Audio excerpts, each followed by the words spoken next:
What's up, everybody? It's Sharon from Berkshire Bike and Board, and this is a short little video about how to buy the right ski boot. I want to say a couple things first before I get into the nuances of it. Number one, why, right? Why is a ski boot important? Well, the ski boot is what connects your body to the ski, to the snow. It is everything about the control and the performance of your skiing out there. The other thing is that ski boots are notoriously uncomfortable, right? You hear people talk a lot about, oh, my ski boots hurt.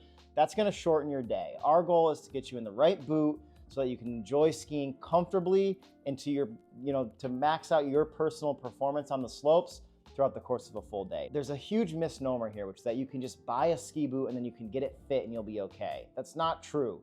Boot fitters are super important in the process of getting your boot to fit perfectly to your foot, but they can't fix everything. You need to get in the right package for then the boot fitter to be able to perform to their best ability. So really quickly about performance, right? Like, why is the ski boot so important? Well, the ski boot should be snug to your foot. That doesn't mean uncomfortable, but it should be snug. And the reason I say that is, like, if I have a little bit of wiggle in my foot in this boot and I go to initiate a turn, well, that's not a lot, but extrapolated 3 feet out to the tip of my tail, my foot could move a few degrees. My ski might be straight still. That's a huge detriment to performance.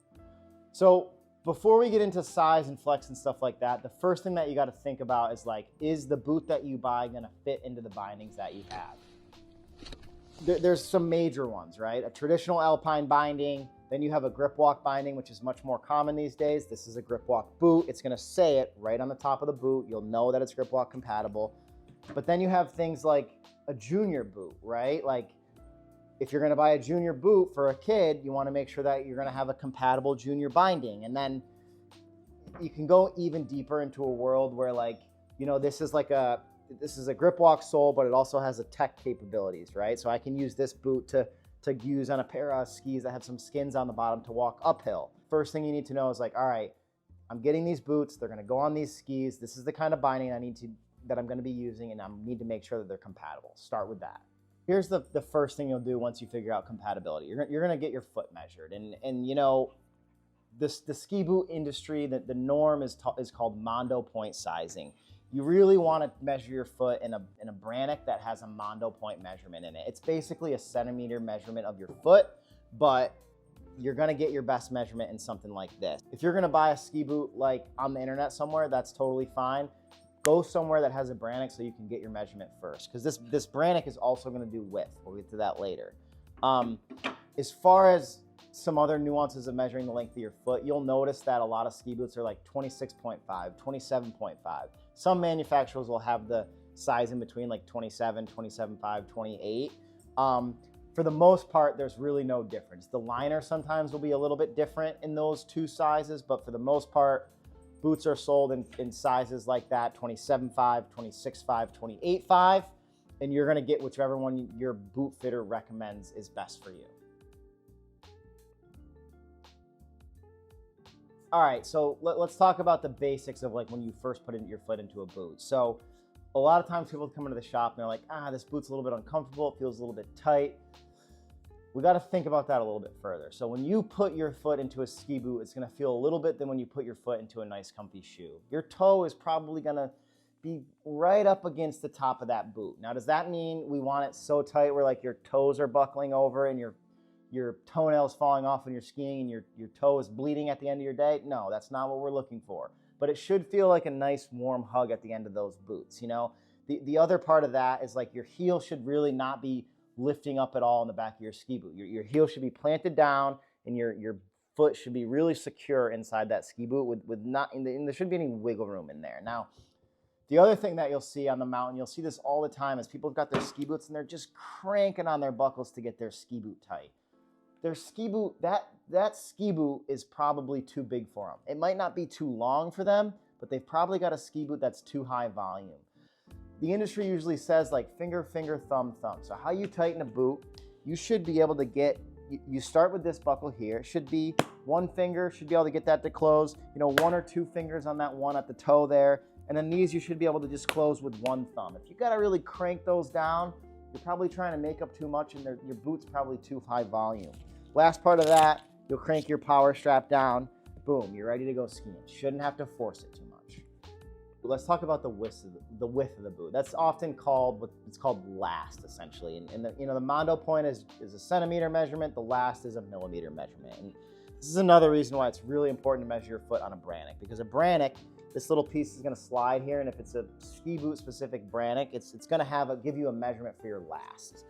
Now, last is really important because ski boots are sold in last. Like, I'm not going to go super deep into the numbers, but like an ultra low volume boot is like a 92 to a 95 millimeter last. A low volume boot is like a 95 or a 96 to a 97. And again, ultra low volume, medium volume, high volume is like a 103 mil plus. And again, I'll lose people on the numbers if they go too deep into it. What's really important, again, how you can use this information: measure your foot.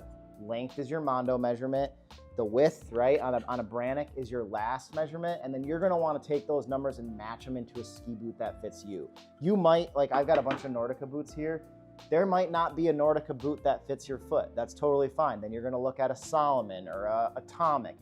There will be a manufacturer that has a boot that fits your foot, but you're going to have to do a little bit of digging and be patient to make sure you can line up that Mondo and the last to fit your own foot. Now we talk about flex, right? So why is the flex important? You can think of the flex of a ski boot kind of like the suspension in your car. Like if I'm racing a car on a track, I'm going to run a really stiff suspension because I want less wobble, stuff like that. If I'm cruising around back roads and I just want to be comfortable, I'm skiing, green circles and blue squares all the time, and I'm just out having a good time. I'm not really looking for every ounce of performance out of my ski boot and my skis. I'm gonna go for a softer boot because it's gonna suspend me a little bit lighter. It's gonna be a little bit more comfy, a little bit more of a plush ride. There's a lot that goes into it, but with that information, you should be able to make a pretty educated choice. I don't really think that there's like a scale that measures the flex. Like if it's a 110 boot, and that's so many Newton meters. I'm not really sure. If that's a thing, leave a note in the comment. I'd love to learn that. But again, what's important is getting you into the right flex boot. And so it kind of is set up like beginner to advanced, but this is where like you as a person really come into play. Like if you're an intermediate skier, a men's boot, like a men's intermediate flex boot is like 90 to 110 generally. That's a decent barrier. But if you're a bigger guy, like if you're 250 pounds and you're an intermediate skier, you might need a 120 or a 130 flex boot. It's gonna kind of shift on that scale depending on what type of person you are. And the inverse is true also. Like if you're a advanced skier, but you're a guy and you're 125, 130 pounds, well, even though you're a really advanced skier, you might go more into a lighter flex boot, like a 100 flex boot. So again, the flex is a rating for the boot of how flexible, soft, or stiff it's going to be.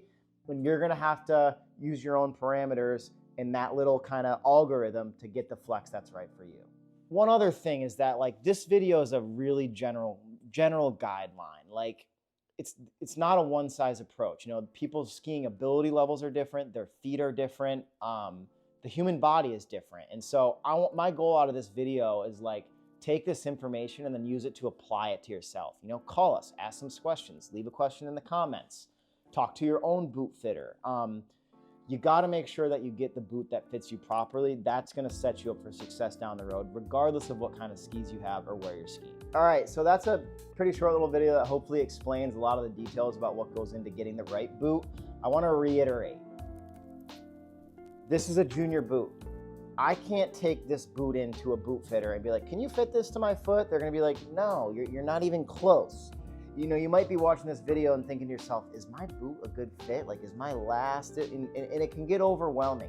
Take your time with it. Go section by section. Compatibility, length, last, flex.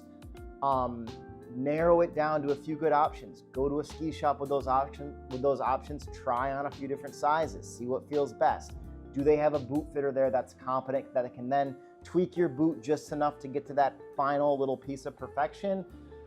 You shouldn't have to buy a new ski boot every year. The idea is to get into something that fits you really, really good, get it fitted, and then have it for a while, right? You want to invest in this piece of equipment wisely so that you don't have to get it fixed down the road.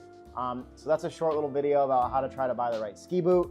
If you like this kind of content, give us a thumbs up. Any questions, I would love to answer them in the comments. And like I always say, even though I hadn't said this in the video in a long time, run up for distance, round down for time. Thanks for watching. What's the whole title? No, Josie's not going. I love her too much.